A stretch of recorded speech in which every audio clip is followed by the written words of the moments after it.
Radical integrity means living in complete alignment. It's what we say, what we do, what we believe, even when it's hard, even when it costs us. It's more than honesty. Most people think integrity means don't lie and don't cheat, but radical integrity goes deeper. It means being consistent. It means being transparent with others. It means being accountable, especially when nobody is watching. And there's three ways to think about this. There's truth without compromise, which is speaking and acting honestly, even when it's uncomfortable. There's values in action, which is choosing principles, not preferences. And then there's wholeness, being the same person in private and in public. A few years ago, my friend Marty and I were stopped for gas. And as I pumped the gas, he went in for snacks. And then we went on our way, and back on the road, he's counting his change, and he says, "Wait, we have to go back. They didn't give me the right change." So going back wasn't going to be easy. The on-ramp was a mess, but we made it back.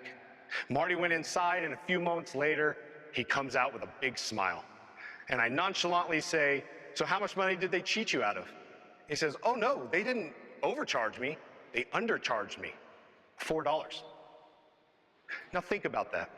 No one would have known. Not the clerk, certainly not me, only Marty. But it was his integrity that wouldn't let it go.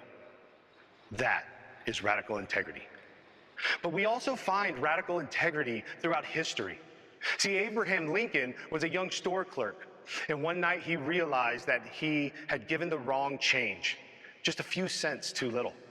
So he walked miles in the dark to return the money. But nobody would have known. But Lincoln would have known. That is radical integrity. Rosa Parks finished her workday and sat on a bus in Montgomery, Alabama. When she was told to give up her seat, she quietly said no. But it wasn't loud, and it wasn't dramatic. But it was true to her belief in human dignity. That's radical integrity at its finest. And Gandhi, he preached simplicity and nonviolence, but he lived it. He spun his own clothes. He walked instead of riding. He refused to separate his daily habits from his public message of simplicity. His life and his words matched completely, and that is radical integrity.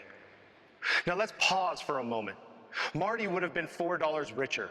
Lincoln could have saved himself a long walk, and Gandhi could have arrived quicker and more comfortably. So why would they choose to make life harder?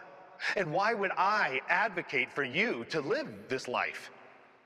It's because the differences in the details and the small compromises matter. A building can collapse from water seeping through a crack with just the width of a hair. A ship can sink from a hole the size of a pencil's eraser. So what happens to us when we fudge or sway the truth? When we compromise on the little things, the cracks in our character can grow. And one day, the whole structure falls. Now, I cannot make a choice for you, but for me, radical integrity means this: no one puts a question mark at the end of my sentences. People always know I'm telling the truth. My life changed when I decided to live this way. My words, my actions, and my beliefs are now all in line. And I like to say my reputation arrives before I do, because people know what to expect from me, because I've chosen to live my life in complete alignment. And that is the power of radical integrity. It shapes who you are long before we walk into the room. Thank you.